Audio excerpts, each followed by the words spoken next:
Hello and welcome to your in-depth horoscope forecast for week commencing the 27th of January for the Sun or the Ascendant. If you're new to my channel, I'd be honoured if you subscribed. This week sees the Sun and Mercury in the friendly sign of Aquarius. This is an opportunity to network, to socialise, to interact with others. Mercury also in the second half of this week forges a great semi-sextile with Saturn and Pluto.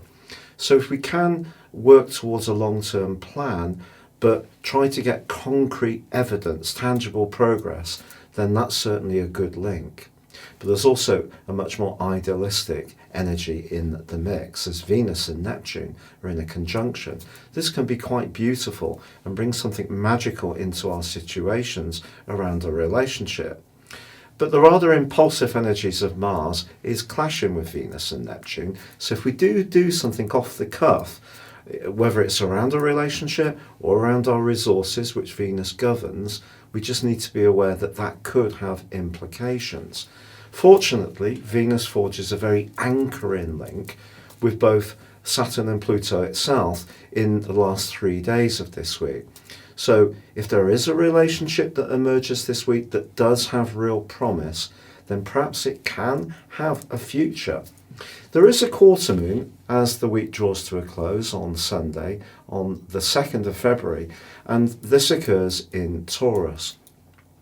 The second 11th house axes which are being aroused here ask us to think about our longer term planning around resources, also about the group interactions we have, who does and contributes what, and just be aware of what our values are. I think that's going to be a critical issue. Your specific forecast, Capricorn, suggests that everyday resources, money, and also your self-worth are sharply in focus. Mercury in Aquarius forges a great link, however, with both Saturn and Pluto in your sign. So where you can be individualistic, you could get some tangible results. Also, your everyday communication is going to be enhanced beautifully by Venus and Neptune's conjunction. If there is someone that you're very keen on, you may send them quite a romantic message. But if this is linked to someone from your past where there is or has been some turbulent history, I would proceed with caution, because Mars is in a very tender part of your situation and it's stirring up a lot of emotions. And if you rush to make some kind of connection, it could be something that leaves you feeling a little exposed. Or certainly think about shared resources could really be something you're considering in the first few days, as the North Node is in quincunx with the Sun. If you're not getting appreciation from somewhere where you're being generous or putting in all the cash, you need to put your foot down. As the week draws to a close, however, Venus forges an ace angle to Saturn and Pluto in your sign.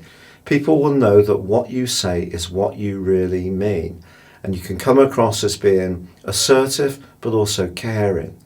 The quarter moon, however, on the last day of this week, Sunday, the 2nd day of February, does point towards a potential for you to want to be a bit more carefree around resources.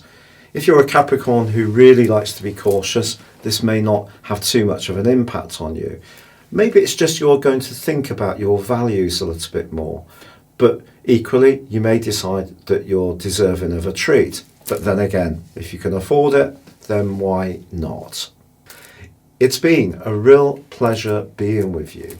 Thank you so much for joining me. If you'd like to know what the next 12 months will hold for you from a personal viewpoint, and elevate above your zodiac sign into personal astrology, please see the link beneath this video where you can get your forecast and character analysis and get 30% off. But for now, good luck and goodbye.